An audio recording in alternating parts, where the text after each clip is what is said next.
Co-location is a hostile takeover of a public building by an outside entity that pays no rent, no food bill, no transportation, no electrical costs, or anything. So co-location, and you might, matter of fact, we gotta educate you more on this because this is another piece of legislation that did not go through the process.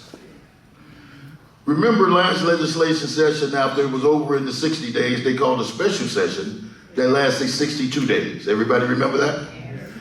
On the 62nd day, they took a $500 million,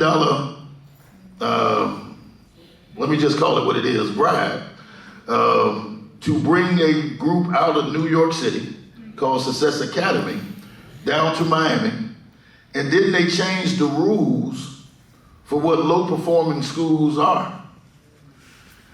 They're no longer low-performing schools. Now they're going to low enrollment because we're in a natural cycle here in Miami-Dade County where communities change, right? The place where your mother lived, and she probably still lives there, her kids and their kids have moved someplace else.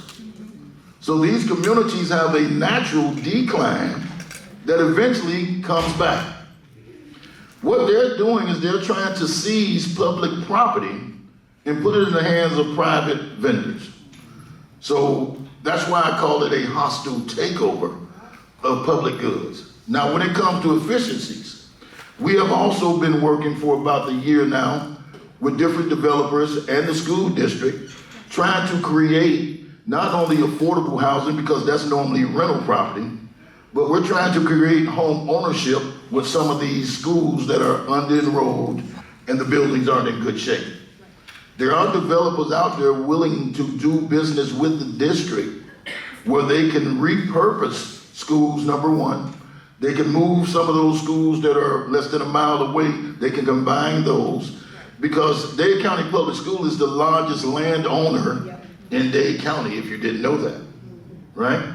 So they have the opportunity to repurpose their land for things that are important now before co-location makes that hostile turnover. And that's another one of the efficiencies we've been talking about. We have schools that sit on 9 acres, 12 acres, right? Because you notice when we tear down schools, the other schools remains open. We just knock that one down and build one on the other side, right? Everybody ever notice that? That's a lot of land, people. We have enough land that if they chose to stop moving so slow, they can get ahead of the co-location crisis and utilize their own land before it's usurped by the Florida government. They always talk about maintaining control and making smaller government. People, open your eyes. This government is squeezing local governments out of their own authority, their ability to make decisions for what's best for their communities. And they're attempting to legislate everything from Tallahassee. We have to wake up, we have to start moving, and we have to push back.